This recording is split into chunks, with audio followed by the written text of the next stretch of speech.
ल दाजुभाइहरू बिहानै 12 बजे उठेर आज फेरि हामी नयाँ ठाउँमा जाँदैछौँ है। नयाँ ठाउँ यो लाइब्रेरी रहेछ यहाँको एकदम पपुलर, त्यहाँ जाँदैछौँ। त्यहाँ जानलाई हामीले सामानहरू चाहिने टाकटुक हाल्यो अनि जता गए नि जङ्गलै हो साथीभाइहरू है। जङ्गलको बाटो हुँदै सर एकैचोटि सहरमा आइपुग्यो किनभने हामी एकदम फास्ट स्पिड 1.5x छौँ हामी है। यसरी सर लाएर जङ्गल तरेर यो सहर छिरिसक्यो। जहिले रातो लाइट बल्छ। अब यहाँ पोस्टरमा मलाई यिनीहरूले ल्याङ हान्दै यसो हेऱ्यो ACDC Queen Iron Maiden brand दम्स इगल सिगल को आउँदै रहेछ। के हो सोच्नु पऱ्यो एकचोटि भनेको, तर होइन रहेछ। ट्रिब्युट बाई समवान एल्स भनेर यसो लोकल आर्टिस्टहरूलाई प्रमोसन गरेको होला। राम्रो लाग्यो निन्जा टेक्निक मलाई यिनीहरूको एडभर्टिजमेन्टको होइन। तर जहाँ बाटोमा जाँदै मैले यो पोन देखेँ। यो पोन एकदम रमाइलो थियो। यसो हेर्दाखेरि दामी कि वरिपरि चाहिँ एउटा सानो खालको बाटो बनाइदिएको थियो जहाँबाट मान्छे हिँड्न सक्छ। त्यो परबाट हेर त डक्क लाएर त्यो हेरेर म सर हिँडेँ। यहाँ बित्तामा भएको साइकल यो इलेक्ट्रिक स्कुटीहरू सब भाडावाला स्कुटीहरू हो है।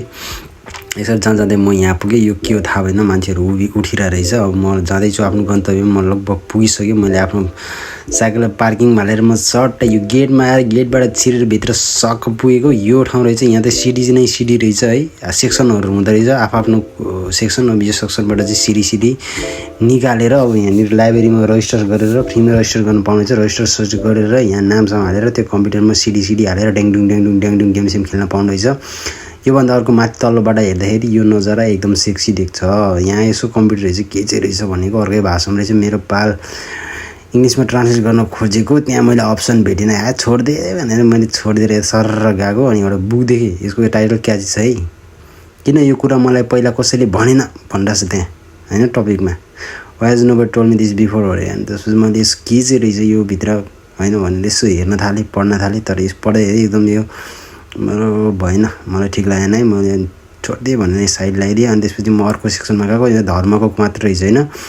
अनि धर्मको यसो हेरेको हिन्दू क्रिस्चियन मुस्लिमहरूको थियो। अनि त्यसपछि बुद्धिस्ट दलाई लामाको 6वटा लाइफको बारेमा भनिरहेको रहेछ। यहाँ कुन कस्तो लाइफ के लाइफ भनेर भनिदिएको थियो। अनि त्यसपछि माथि गएर यो नजारा यो त सेक्सी नजारा हेरेर बिचमा मान्छे बसेर पढिरहेको छ। त्यो सेक्सन दराज छ। त्यहाँबाट कुन तरिकाको बुकहरू आफूलाई मनपर्ने त्यो बुकहरू निकालेर म टक्क यहाँ आएको थिएँ। यहाँ आउँदाखेरि चाहिँ मैले देखेँ स्पोर्ट्स फिल्म अनि के दिएको थियो। यहाँ देख्दाखेरि अब स्विडेन भएपछि स्लाटन इब्राहिमोभिच त हुनै पर्यो। अनि त्यसपछि यसो हेरेँ अरू को छ त यहाँ भनेको।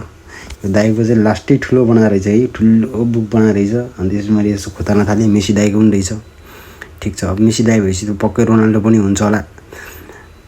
मैले यहाँ के गरेँ यार, एउटा हातले क्यामेरा समातेँ, एउटा हातमा बुक खोजेँ। अब त्यो मिलाउन सकिनँ। फेरि मैले यसो निन्जा टिकिङ लगाएर माथि राखेर फेरि तल राखेर टक्क मिलाएर राख्नु पऱ्यो। जस्तो त्यस्तै राख्नु पऱ्यो। म अब यहाँ के गर्दैछु भने रोनाल्डो खोज्दैछु है। म रोनाल्डोको फ्यान होइन, तर रोनाल्डोको फ्यानहरूले हेर्नुपर्ने हुन्छ के छ रोनाल्डोको पनि छ कि भनेर मैले रोनाल्डोलाई हेर्नलाई मात्रै यहाँ कति वरिपरि घुमेछु कि माकुरी थाहै छैन तिमीहरूलाई कति दुःख रहेछु। मैले भेटिनँ मैले देखिनँ। मैले नदेखे हो कि नभएको। मेसीको कतिवटा छ ऱ्यान्डम एउटा बुक निकालेर हेर्छु काहीँ न काहीँ त भेट्ला नि भनेर मैले रोनाल्डोले खोजेँ। बरु उयो हाम्रो यस्तो दाजुको रहेछ जाल्टनको पर 2-3वटा यार जाल्टन इब्राहिमोभिच आई एम जाल्टनो के हो भनेको। त्यस्तै हेर्दै म अब सट्टा लाएर हेरिसक्यो। राम्रो रहेछ जो पिसफुल आनन्दले छानी बुकहरू पढ्न पाउने सेक्सन वाइज धेरै जस्तो चाहिँ यिनीहरूकै देशको भाषाको रहेछ। म फेरि यतैबाट निस्किन थालेछ किनभने यतै फेरि यो इन्ट्री मात्र हो, एक्जिट यतापट्टि रहेछ। म फेरि फनक्क फर्काएँ यता एक्जिटबाट सर निस्केपछि यो चाहिँ बाहिरको नजारा हो। बाहिरको नजाराबाट यस्तो राम्रो छ, रमाइलो छ। यो नजाराबाट यो लाइब्रेरी यस्तो देख्छ है। सर लाएर यो बिल्डिङ चाहिँ मलाई मन पर्यो। किन पुरानो मान्छे भएर पुरानो बिल्डिङ मन परे हो कि के हो त्यो चाहिँ थाहा भएन, तर राम्रो थियो। यसै गरेर म यता सट्ट आफ्नो साइकल लिएर सरर गीत गाउँदै आएर होला होइन। Straight out of Kathmandu drive to the hub like a black man do के भन्दै जस्तो लाग्यो मलाई होइन। केही न केही त भने केटाले। यसो हेरेको घर फर्किनुमा आकाश कालो अँध्यारो सला घमसान युद्ध पलस लाग्यो कता है। अनि पानी पलस लाग्यो। म घर फर्केर के आएको पसल छिरेको मात्रै पानी भरेर पऱ्यो। ल आजलाई यति।